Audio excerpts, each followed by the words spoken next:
नमस्कार। कला और संस्कृति के विभिन्न आयामों और रंगों को समर्पित इस खास कार्यक्रम रंग तरंग में आप सभी का बहुत स्वागत है। मैं हूं जया सिन्हा। आज का कार्यक्रम समर्पित है उन कलाकारों को, उन लोगों को जिन्होंने कला की उपासना में, इसकी तपस्या में अपना पूरा जीवन समर्पित कर दिया। आज हमारे साथ कई दिग्गज अनुभवी कलाकार जुड़ रहे हैं, तो कई उभरते कलाकार जो अपनी सृजनशीलता से, अपनी कल्पनाशीलता से और अपनी समझ से हमें हैरान कर रहे हैं, वो भी हैं आज हमारे साथ रंग तरंग के इस खास अंक में। और भी है बहुत कुछ, तो देर कैसे, शुरुआत करते हैं कार्यक्रम की।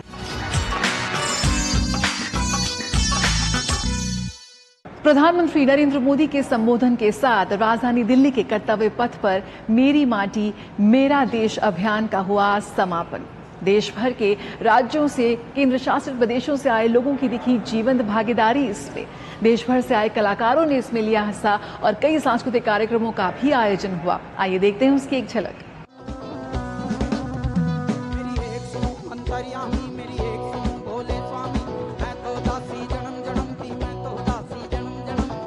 कर्तव्य पथ पर चारों ओर सज धज, हाथों में तिरंगा, युवाओं में उमंग ही उमंग। देशभक्ति के उठते स्वर और उन वीरों को नमन जिन्होंने राष्ट्र की एकता, अखंडता और संप्रभुता को बनाए रखने के लिए अपना सर्वोच्च न्योछावर कर दिया। देश के गौरवमय विरासत के साथ विकास की गति को आगे ले जाने के लिए संकल्पित युवा।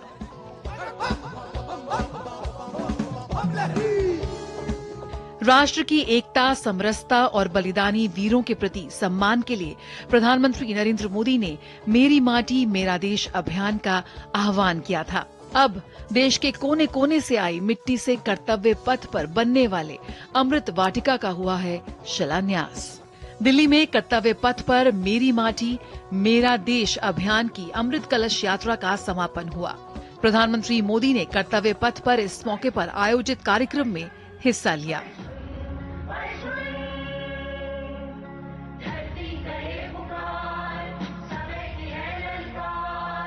इस मौके पर कई सांस्कृतिक कार्यक्रमों का भी आयोजन हुआ।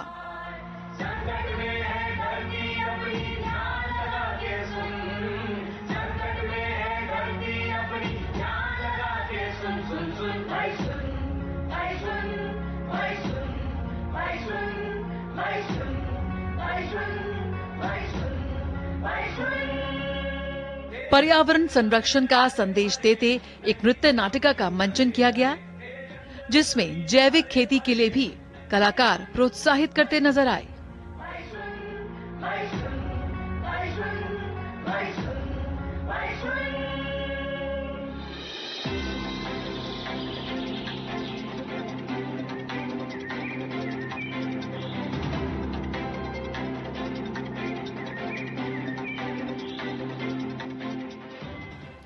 विविधताओं के देश में जहां एक भारत श्रेष्ठ भारत मिशन के जरिए पूर्व से पश्चिम और उत्तर से दक्षिण को जोड़ने का प्रयास किया गया, तो वहीं मेरी माटी मेरा देश अभियान ने देश को एकता के सूत्र में पिरोने का भी काम किया। देखो फिर चमकी। ये लोग कौन है? ये लोग हमारे फोटो खींच रहे हैं। ए भाई, हमारी फोटो क्यों ले रहे हो? हम लोग नमूने हैं क्या? ये अधिकारी साहब है, आप लोगों से मिलने आए हैं। मिलने आए हैं। मेरी माटी मेरा देश अभियान के साथ ही देश भर में 2 साल से मनाए जा रहे अमृत महोत्सव समारोह का भी समापन हुआ।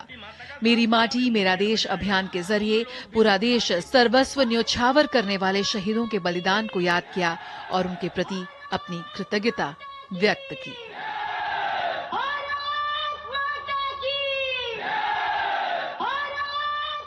रंग तरंग, डीडी न्यूज।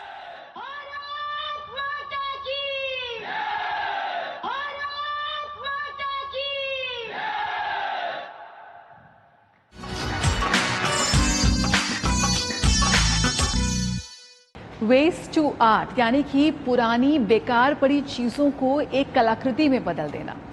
प्रधानमंत्री ने मन की बात कार्यक्रम में जिक्र किया कि कैसे हमारे देश में कई ऐसे उदाहरण सामने आ रहे हैं जहां पर कलाकार पुरानी बेकार पड़ी चीज़ों को एक नायाब ही नए आर्ट फॉर्म में बदल रहे हैं। ऐसी एक प्रदर्शनी का आप लुत्फ उठा सकते हैं इन दिनों राजधानी दिल्ली के ललित कला अकादमी में। यहाँ पर आप देख सकते हैं बेहद खूबसूरत पेंटिंग्स लगाई गई हैं और इसमें अगर आप गौर से देखेंगे तो पुरानी आइसक्रीम स्टिक्स का इस्तेमाल किया गया है। ये टीन के जो टुकड़े होते हैं उससे इस हट को बनाया गया है। आप यहाँ पर नजर डालेंगे तो आप देखें कैसे जो फोम के टुकड़े होते हैं जो हमारे घर में पुराने पड़े होते हैं उनको चिपका कर कैसे इतनी खूबसूरत लैंडस्केप पेंटिंग यहाँ पर बना दी गई है।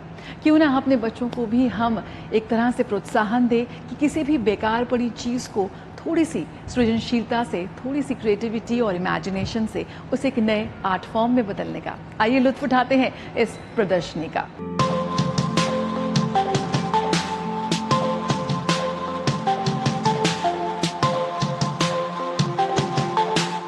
रोजमर्रा की जिंदगी में जिन चीजों को हम कबाड़ समझकर फेंक देते हैं उसी कबाड़ और स्क्रैप का इस्तेमाल कर इतनी खूबसूरत कलाकृतियों को बनाया गया है। विशेष अभियान 3.0 के एक भाग के रूप में संस्कृति मंत्रालय ने ललित कला अकादमी नई दिल्ली में अपशिष्ट से कला, स्क्रैप से मूर्तिकला प्रदर्शनी का आयोजन किया, जिसमें मंत्रालय के विभिन्न संगठनों के सर्वोत्तम रचनात्मक पहलों को प्रदर्शित किया गया है।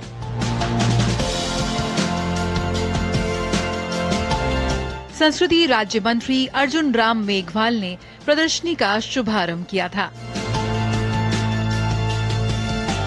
भारत सरकार के विशेष अभियान 3.0 जिसके तहत सांस्कृतिक मंत्रालय ने ललित कला अकेडमी में एक विशिष्ट प्रदर्शनी का आयोजन किया है जिसका शीर्षक है waste to art and scrap to sculpture. इस में सांस्कृतिक मंत्रालय के सभी संगठनों ने अपनी रचनात्मक कलाकृतियों को प्रदर्शित किया है। जो दिल्ली स्थित संगठन है और जो उत्तर पूर्वी क्षेत्र सांस्कृतिक केंद्र है जैसे NEZCC, उन्होंने बढ़ चढ़कर इसमें आयोजन किया है और अपनी कलाकृतियों को प्रदर्शित किया है। और दिल्ली से बाहर जो जितने भी संगठन है सांस्कृतिक मंत्रालय के, उन्होंने अपने अपने कार्यालय में इन प्रदर्शनियों का आयोजन किया है। स्कूल स्टूडेंट्स ने आर्टवर्क्स तैयार किए हैं जो कि गांधीयन थीम पर है, जैसे कि ओल्ड बैग्स का यूज़ किया है जिस पर पेंटिंग्स बनाई गई हैं, न्यूज़पेपर कटिंग और उनसे स्कल्पचर बनाए गए हैं और कुछ बॉटल्स और कुछ गांधी जी के स्कल्पचर बनाए गए हैं। और दूसरा मैं ये कहना चाहूँगी कि जो NEZCC है उनके जो आर्टवर्क्स आए हैं, जो ब्यूटीफुल पेंटिंग्स आए हैं, वो पुराने जैसे कि ऑडियो कैसेट्स होती हैं, वीडियो कैसेट्स होती हैं, पुराने मोबाइल कवर्स होते हैं, ओल्ड कीज, वायर्स और आइसक्रीम स्टिक और पिस्ता शेल, इनको लेकर वो पेंटिंग्स क्रिएट की गई हैं जो कि कुछ बच्चों की भी हैं और कुछ आर्टिस्ट की भी हैं। अपशिष्ट धातुओं के कबाड़ से बनी इन खूबसूरत कलाकृतियों को इस प्रदर्शनी में स्थापित किया गया है। देश भर से जुटे कलाकारों ने कबाड़ को इतना खूबसूरत स्वरूप दिया है, उसे देखते ही लोग हैरत में पड़ जा रहे हैं। ये कलाकृतियाँ इस तथ्य का प्रमाण हैं कि कचरे को सौंदर्यपूर्ण और सार्थक तरीके से कलात्मक वस्तुओं में बदला जा सकता है।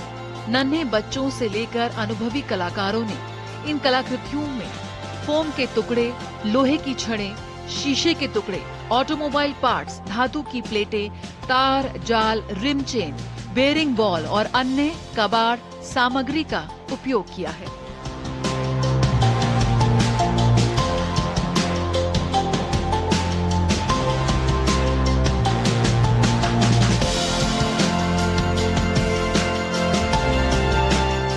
अभी हमारा जो प्रोग्राम है waste to art, minister of culture और ललित कला एंड NEZCC, इसी की वजह से हम एक आर्टिस्ट स्टूडेंट को साथ लेके हमारा इंडिया में ऐसा एक कैंपेन है वेस्ट में ट्रेंड को आर्टिस्टिक और डेकोरेटिव फॉर्म में आने के लिए। ये प्रोग्राम में हमारा नॉर्थ ईस्ट का NEZCC का एक कैंप किया। गांधी स्मृति एवं दर्शन समिति समय समय पर गांधी जी के विचारों को समाज में, देश में आगे तक फैलाने के लिए अलग अलग कार्यक्रम करती रहती है। इसी के तहत अभी कुछ समय पहले एक आर्ट टू वेस्ट एक वर्कशॉप का आयोजन किया गया था गांधी दर्शन राजघाट में। उसी के तहत जो कुछ बच्चे कुछ यूनिवर्सिटी से, कॉलेज से आए थे, उन्होंने जो हमारे बेकार वेस्ट मटेरियल के थैले थे उन पर अलग अलग पेंटिंग की।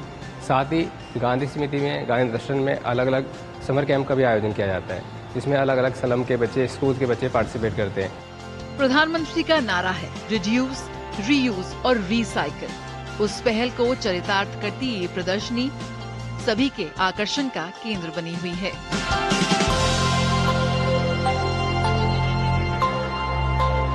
तो आप अपने घर की किसी भी बेकार पड़ी चीज को एक खूबसूरत कलाकृति में बदल सकते हैं। तनु, एक छात्र ने इस पुरानी बोतल पर गांधी जी के 3 बंदरों को बना दिया है, और वो भी सिर्फ गीली मिट्टी के इस्तेमाल से। है ना कितना सुंदर और कितना क्रिएटिव। तो आप भी ऐसी कोई कोशिश कर सकते हैं। अपने अंदर के आर्टिस्ट को, अपने अंदर के कलाकार को थोड़ा प्रोत्साहन दें।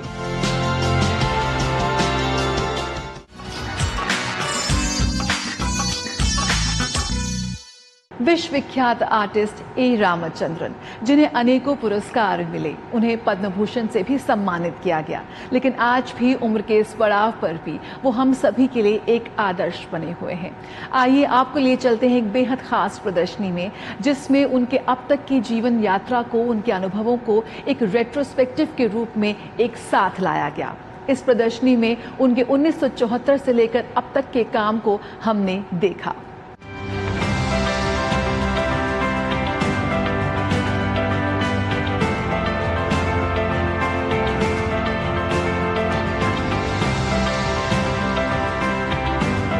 कला की दुनिया के सबसे विख्यात चित्रकारों में शुमार ए रामचंद्रन की स्कल्पचर्स की प्रदर्शनी का इस वक्त आप लुत्फ उठा सकते हैं।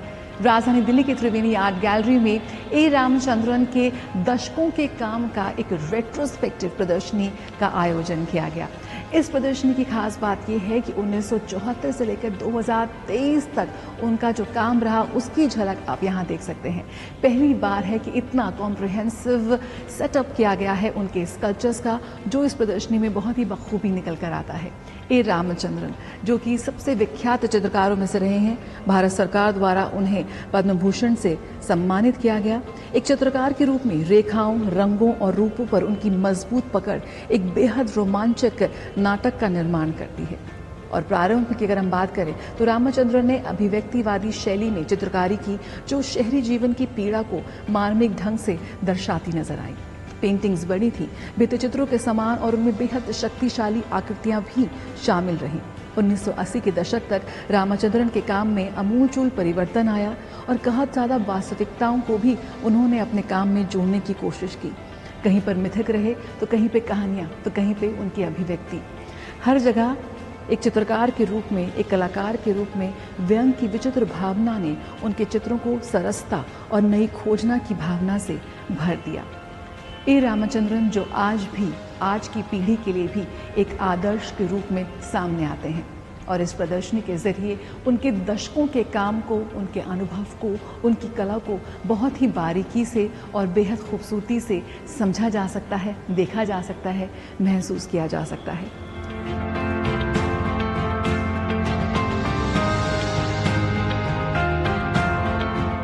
केरल के मंदिरों के भित्ति चित्रों पर उनका शोध एक महत्वपूर्ण कार्य है, जिसमें न केवल उनकी सूक्ष्मता से वर्णन किया गया है, बल्कि उनके निर्माण की समय अवधि की पहचान भी की गई है।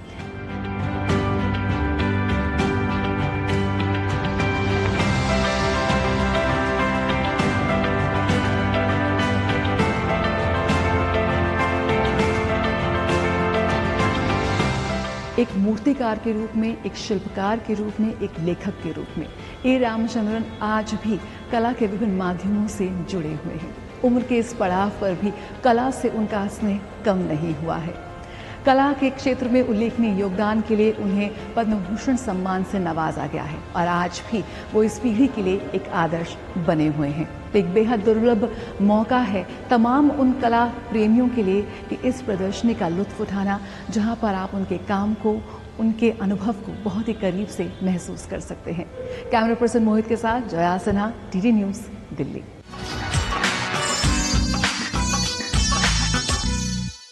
क्या आप सोच सकते हैं ये पुरानी टूटी फूटी कुर्सियों के सीट्स हैं? जिन्हें एक आर्टिस्ट ने अपनी कल्पनाशीलता से, अपनी इमेजिनेशन से इतने खूबसूरत आर्ट फॉर्म में बदल दिया है। ये पुरानी सीट कवर्स हैं जिन्हें पेंट किया गया है, मधुबनी पेंटिंग्स आप देख सकते हैं, हमारी पुरानी कथाओं को इन पे देख सकते हैं और ये कितने खूबसूरत आर्ट फॉर्म्स में बदल चुके हैं। यही तो है एक आर्टिस्ट की कारीगरी, उसका हुनर। इसी कड़ी में आइए आपको ले चलते हैं राजधानी दिल्ली में आयोजित टेराकोटा फेस्टिवल में, जहां पर देश भर से आए कलाकारों ने हिस्सा लिया और ग्राहकों ने भी जमकर हिस्सा लिया और वोकल फॉर लोकल के नारे को बुलंद करते नजर आए।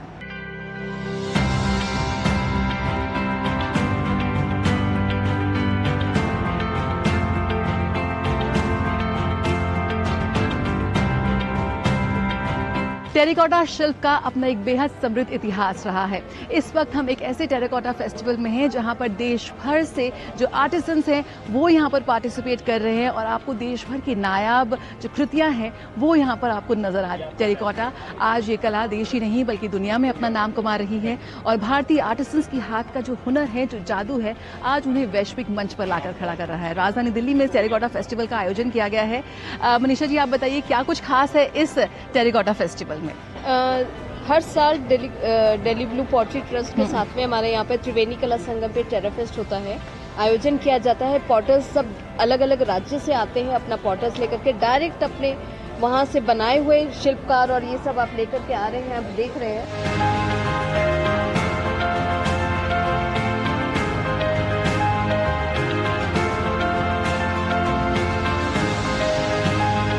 टेराकोटा जर्नी, ये मेरी संकल्पना चल रही है, उसमें से मैं भारत भ्रमंती कर रहा हूँ टेराकोटा आर्टिजन्स के साथ, जहाँ पे पॉटर्स जो कॉन्टेम्प्रेरी पॉटर्स है, पारंपरिक रहते हैं, ट्राइबल्स रहते हैं, तो उनके साथ मेरी यात्रा चल रही है। तो इस समय मैं इस टेरा फेस्ट में आ गया हूँ।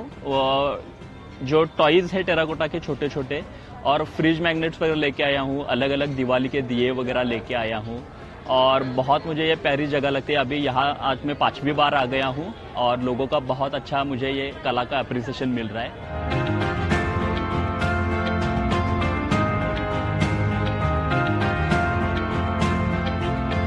टेराकोटा की बहुत अच्छी वैरायटी है, घर सजाने के लिए इतनी सारी चीज़ें हैं और हमें मुझे ऐसा लगता है कि दिवाली के आसपास कारीगरों के लिए ज़रूर कुछ ना कुछ अपनी कंट्रीब्यूशन देनी चाहिए, उनकी बनाई चीज़ों को प्रमोट करना चाहिए और हमें ज़रूर खरीदना चाहिए।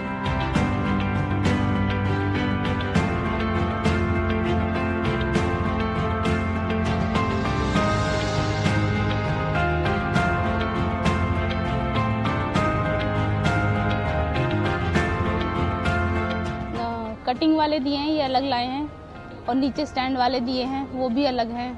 पहले इनको हम व्हील पे बनाते हैं, फिर उसके बाद डिज़ाइन करते हैं। यहाँ अच्छा रिस्पॉन्स है, लोग आ रहे हैं, पसंद कर रहे हैं चीज़ों को।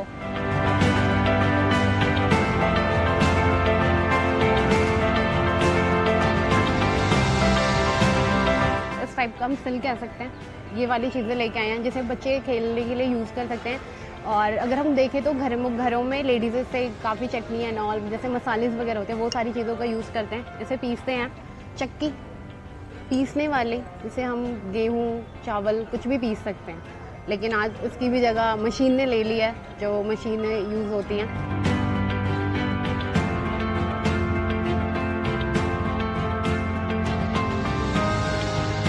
है ना कितना खूबसूरत? सिर्फ मिट्टी को किस तरह से अपने हाथों से इतना खूबसूरत आकार दिया है इन आर्टिसंस ने। प्रधानमंत्री नरेंद्र मोदी ने दिया नारा वोकल फॉर लोकल का और फिर वही वोकल फॉर लोकल बन गया है ग्लोबल। आर्टिसंस द्वारा बनाई गई ये बेहद खूबसूरत टेराकोटा की चीज़ें आज हमारे देश में ही नहीं बल्कि पूरे विश्व में बिक रही हैं और यहाँ पर मौजूद खरीदारों की भीड़ इस बात को भी सुनिश्चित करती है कि देश भर से जो आर्टिसंस यहाँ पर आए हैं उन्हें अपनी मेहनत का सही दाम मिल रहा है, सही प्रोत्साहन मिल रहा है, एक मंच मिल रहा है अपनी कला और प्रतिभा को दिखाने का। और यकीनन इस वक्त त्योहारी मौसम है तो ज़रूर कुछ ना कुछ ज़रूर अपना ऐसा अपने घर ले जाएं जिसमें हमारे इन कलाकारों की मेहनत की और हमारे देश की मिट्टी की खुशबू है। कैमरा पर्सन मोहित के साथ जया सिन्हा, डीडी न्यूज़, दिल्ली।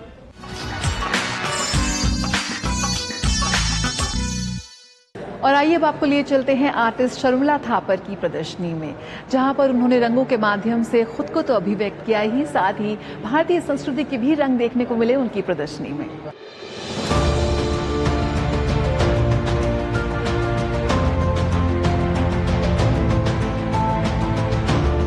एक चित्रकार के लिए पूरी दुनिया उसका घर होती है। अपनी अभिव्यक्ति के रंगों को वो जब कैनवास पर उंडेलते हैं तो एक सुंदर कहानी सामने आती है, जिससे दुनिया के किसी भी कोने में रह रहा संवेदनशील व्यक्ति अपनी कहानी ढूंढ लेता है। शर्मिला थापर भी एक ऐसे ही संवेदनशील चित्रकार हैं, जिनके चित्रों में प्रकृति के रंग हैं, दुनिया को अपना घर समझने की भावना और भारत के प्रति असीम प्रेम भी। दुनिया में किसी भी रंग के लोगों, किसी भी जात के, किसी भी जगह के, हम सबको इकट्ठे मिलके जीना चाहिए। देखिए, ये जो अर्थ है, ये जो हमारी भूमि है, ये किसी की अपनी पर्सनल जागीर नहीं है, तो हम सबको इकट्ठे मिलके जीना चाहिए। अगर जानवर, पक्षी, मछलियाँ, मेरी पेंटिंग्स में देखिए, अगर इकट्ठे जी सकते हैं तो हम इंसान जिनको भगवान ने युक्ति दी है, हम क्यों नहीं जी सकते हैं? उनकी कला प्रदर्शनी कलर वाइब्स पिछले दिनों दिल्ली के इंडिया हैबिटेट सेंटर में कला प्रेमियों के बीच अभिव्यक्ति की शानदार कहानियां लेकर आई। सीमित कैनवस होता है, लेकिन दुनिया में रंग असीम है। चैलेंज उस कैनवस के साइज का है, लेकिन चैलेंज आपके मन का नहीं है। और मैं वो ही करती हूँ जो कि मेरे मन में उस टाइम आता है। कई बार ये ऐसे होता है कि मैं एक पेंटिंग शुरू करती हूँ और किसी कारण से उसके ख़त्म होने से पहले वो रुक जाती है। कभी बदली हो गई, कभी कोई घर में इशू आ गया, कुछ हो गया, तो वो रुक जाता है। तो कई बार मैं उसमें दोबारा वापस जाती हूँ, कई बार ही वो थॉट ख़त्म हो जाता है तो मैं दूसरा शुरू करती हूँ।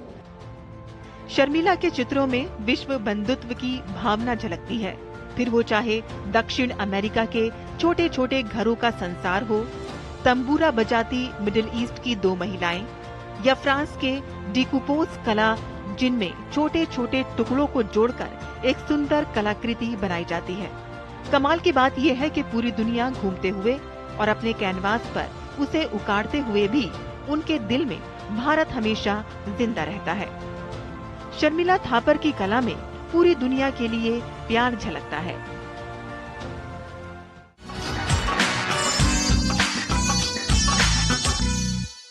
A man is but the product of his thoughts and what he thinks he becomes. यानी कि आप जो सोचते हैं आप वही बनते हैं। आइए आपको ले चलते हैं एक बेहद अनूठी प्रदर्शनी में, द बॉर्डरलाइन मी। तेजस्वी मिश्रा ने इसमें अपनी सोच को, अपने थॉट्स को कैनवस पर पेश करने का एक प्रयास किया है।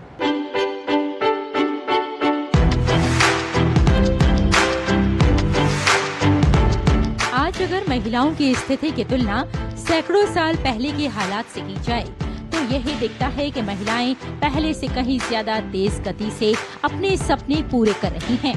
बॉर्डर लाइन मी के विषय पर दिल्ली के ललित कला अकादमी में एक सुंदर चित्र प्रदर्शनी का आयोजन किया गया, जिसमें महिलाओं की भावनाओं, उनकी संवेदनशीलता, उनकी सुंदरता को तेजस्वी मिश्रा ने रंगों से ही उजागर नहीं किया, बल्कि महिलाओं के मानसिक स्वास्थ्य के प्रति उनकी क्या सोच है, इस विषय पर भी चित्रकार रंगों से बात करती हुई नजर आई। बट जैसे जैसे मैंने ये पेंटिंग्स बनानी शुरू की और जितना मेरा लंबा जर्नी रहा 5 साल का, उस जर्नी के ख़त्म होते होते मुझे पता था कि मुझे इसके बारे में और बात करनी है। मुझे पता था कि मेरे आसपास इतने लोग हैं जो इससे कनेक्ट कर रहे हैं और जो इसके बारे में और जानना चाहते हैं और समझना चाहते हैं। तो मुझे पता था कि अब ये एग्जीबिशन होना ज़्यादा ज़रूरी हो गया है, मेरे से ज़्यादा मेरे आसपास के लोगों के लिए, कि वो एक सेफ स्पेस मिले उनको यहाँ पर, कि वो लोग आकर इसके बारे में बात कर सके, मुझसे कनेक्ट करें, मेरे पेंटिंग से कनेक्ट करें, शब्दों से कनेक्ट करें। यानी महिलाओं की सोच की उड़ान कितनी ऊंची और बड़ी है, ये संदेश जन जन तक पहुंच रहा है। रेशमा की रिपोर्ट, रंग तरंग के लिए डीडी न्यूज।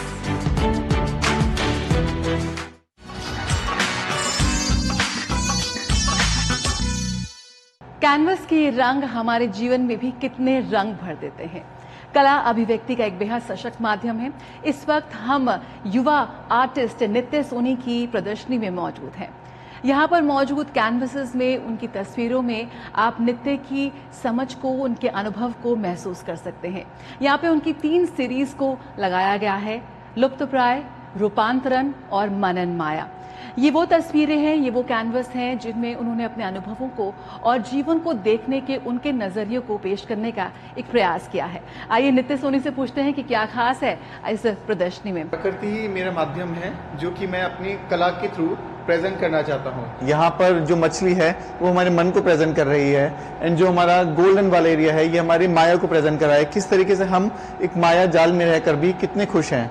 सिमिलरली जी जो लुप्त प्राय सीरीज है इसमें जो आने वाले समय में जो आने वाली जनरेशन है वो लोहार और इस तरीके के जो हमारे रोजगार हैं इनके खत्म होते जा रहे हैं, इनको मैं प्रेजेंट करने की कोशिश कर रहा हूँ। रामवीर सुतार ने इस प्रदर्शनी का उद्घाटन किया जिन्होंने स्टैचू ऑफ यूनिटी को डिजाइन किया है। किस तरह से आप सीखते हैं या क्या कुछ आपका थॉट प्रोसेस रहता है? ऑब्जर्वेशन जो है कि हम नेचर को देखते हैं और हम अपना माध्यम कला को अगर बनाते हैं तो कला के थ्रू हम कैसे कम्युनिकेट कर सकते हैं। जिस तरीके से इस पेंटिंग में हम देख सकते हैं ये मछली जल के ऊपर आ रही है, यानी एक अलग तरीके का वर्ल्ड ये देखना चाह रही है, तो उसको टाइटल करा गया है अदर साइड, कि और भी चीजें अनुभव करने के लिए हैं हमारे यहाँ पर।